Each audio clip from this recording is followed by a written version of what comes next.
பிரியமானவர்களே, இயேசு கிறிஸ்துவின் நாமத்தில் உங்களுக்கு என் அன்பின் வாழ்த்துக்கள். இது என்னது அப்படின்னு பார்க்குறீங்களா? அதாவது அமெரிக்காவில் வாஷிங்டன் ஸ்டேட்டில் சியாட்டல்னு ஒரு பட்டணம் இருக்குல்ல, அங்கே இது மாதிரி ஒரு பார்க்கு, இது ஒரு பப்ளிக் பார்க் இருக்கிற இடம், நிறைய மரங்கள் செடியெல்லாம் இருக்குது. அங்கே இந்த மாதிரி கொண்டு வச்சிருக்கிறாங்க. இது என்னதுன்னு பார்த்தா நிறைய புக்குகள் உள்ள இருக்குது. அதில் எழுதியிருக்காங்க லிட்டில் ஃப்ரீ லைப்ரரி அப்படின்னு சொல்லி. Take a book, share A book. உங்களுக்கு ஏதாவது இங்கே நிறைய புக்கெல்லாம் வச்சிருக்கிறாங்க. இதில் பார்த்துட்டு உங்களுக்கு தேவையான பிரயோஜனமான அவங்களுக்கு பிடித்த புக் ஒன்று இருந்தால் நீங்கள் எடுத்துக்கலாம் ஃப்ரீயாக. அது மாதிரி உங்கள் வீட்டில் நீங்கள் வாசித்து முடிச்சுட்டு சும்மா உட்காந்துருக்கல புக்கு, அதை கொண்டு வந்து இதில் வச்சிடலாம். அப்போ ஷேர் த புக். நீங்கள் பிரயோஜனமாக அதை எடுத்துக்கொள்ளலாம். வாசித்து முடித்த புக்கை வீட்டில் சும்மா வச்சுருக்க போல அப்படி வச்சுட்டா மற்றவங்க வாசிப்பாங்க. இது ஒரு பப்ளிக்கில் வச்சுருக்கிறாங்க. ரொம்ப அருமையான ஒரு சிஸ்டம் இது. இல்லை, உங்கள் வீட்டில் லைப்ரரி வச்சுருக்கீங்களா? உங்கள் வீட்டில் எல்லார் வீட்லேயும் கிறிஸ்தவங்க வீட்டில் முக்கியமாக கிறிஸ்தவ புஸ்தகங்கள் வாங்கி ஒரு லைப்ரரி வைக்கணும். ஒவ்வொரு புக்காக நீங்கள் வாங்கி வச்சா கூட நிறைய புக்கு சேர்ந்துடும். பிள்ளைகளுக்கு அது மாதிரி படிக்கிறதுக்கு ஊக்குவிக்கணும். இங்கே பப்ளிக்கில் மக்கள் படிப்பதற்கு ஊக்குவிக்கிறாங்க.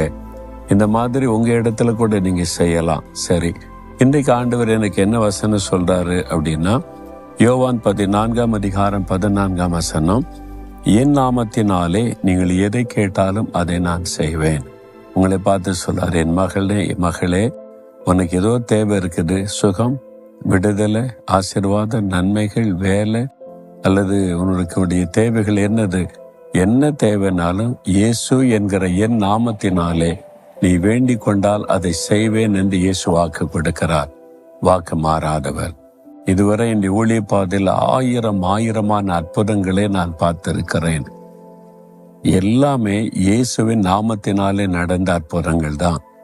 யார் இயேசுவின் நாமத்தை சொல்லி கூப்பிட்டாங்களோ அவங்களுக்கெல்லாம் இயேசு அற்புதம் செய்திருக்கிறார். இப்போ உங்களை பார்த்து சொல்றாரு, என் நாமத்தினால நீ கேளு. இயேசுவின் நாமத்தை சொல்லி கேட்கணும். நிறைய பேர் அப்படி இல்லாம பொதுவா ஜெபிக்கிற கடவுளே ஆண்டவரேம்பாங்க. இயேசு சொன்னது என் நாமத்தினாலே. என்ன இயேசுடைய நாமத்தில் அவ்வளவு பெரிய காரியம்னா, நமக்காக அவர் சிலுவையில ரத்த சிந்தி மரித்து உயிர்த்தெழுந்தவர், நமக்காக பலியாகி அவர் உயிர்த்தெழுந்து உயிரோடு இருக்கிறவர்.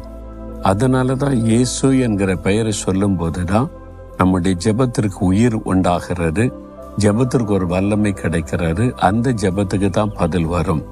இயேசுவின் நாமத்தை பயன்படுத்தாம நம்ம என்னதான் ஜெபிச்சாலும் பரலோகத்திலிருந்து பதில் வராது.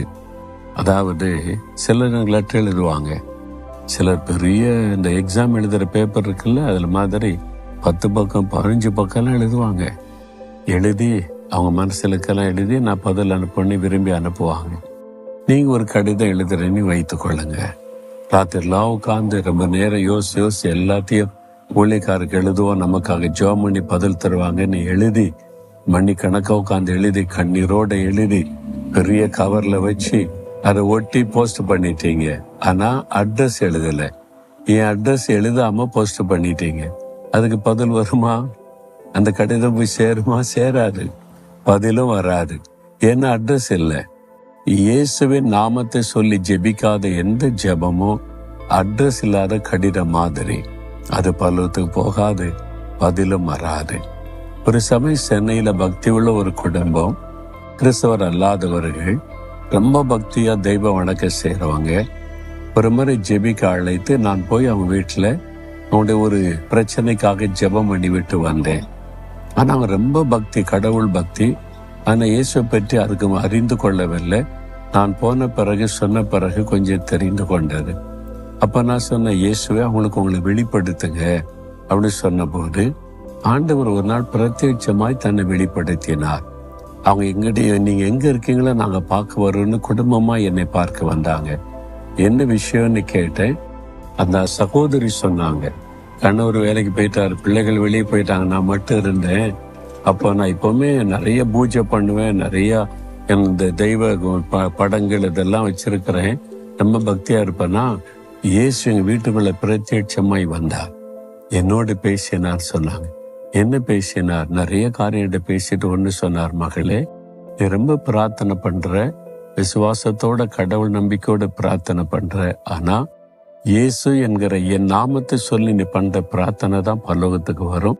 அந்த பிரார்த்தனைக்கு தான் பதில் கிடைக்கும். என் நாமத்தை சொல்லி நீ ஜெபம் பண்ணுன்னு இயேசு சொன்னார். அதை என்னை கற்றுக் கொடுத்துட்டு அவர் மறைந்து போனார் என்று. பார்த்தீங்களா? இயேசு அதை கற்றுக் கொடுத்தார். அந்த மகள் அதன் பிறகு என்ன வேண்டுதல் செய்தாலும் இயேசுவின் நாமத்தில் ஜெபிக்க ஆரம்பிச்சாங்க. அற்புதங்களை பெற்றுக்கொண்டாங்க. உங்க வாழ்க்கையில இன்றைக்கு இயேசுவின் நாமத்தை சொல்லி என்ன கேட்டாலும் பெற்றுக்கொள்வீங்க.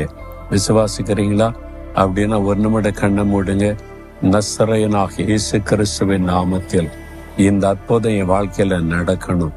இந்த சுகம் உண்டாகணும், விடுதலை உண்டாகணும், ஆசீர்வாதம் உண்டாகணும். இயேசுவின் நாமத்தில் ஜெபிக்கிறேன். இயேசுவின் நாமத்தில் பெற்றுக்கொள்கிறேன்.